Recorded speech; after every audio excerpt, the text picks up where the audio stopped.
नमस्कार, मी रुशाली यादव सारंग. सकाळचे 9 वाजता आहेत आणि आता आपण पाहणार आहोत टॉप 9 राजकीय बातम्या.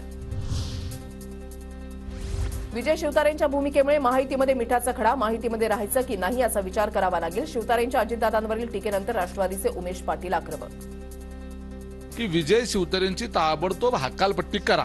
महायुतीमधल्या एका खासदाराला अडचण निर्माण करण्याची काम करत असेल आणि आमच्या नेत्यावर जर या स्तरावर जाऊन टीका करणार असेल तर निश्चितपणे महायुतीमध्ये राहायचं का नाही हा विचार आम्हाला करावा लागेल.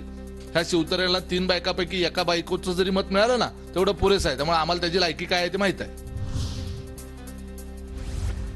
भाजपची राज्यामधली दुसरी यादी जाहीर. राम सातपुतेंना सोलापुरातून उमेदवारी, भंडारा गोंदियातून सुनील मेंढेंना उमेदवारी जाहीर, तर गडचिरोलीमधून अशोक नेते यांना भाजपकडून लोकसभेचं तिकीट.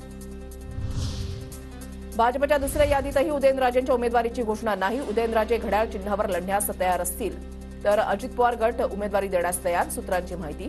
उदयनराजेंच्या भूमिकेकडे लक्ष. सोलापूरमधून राम सातपुतेंना उमेदवारी. भाजपनं विद्यमान खासदार जयसिद्धेश्वर स्वामींचं तिकीट कापलं. सातपुतेंकडून पक्षातील सर्व नेत्यांचे आभार. सोलापुरात राम सातपुतेंच्या समर्थकांकडून जल्लोष.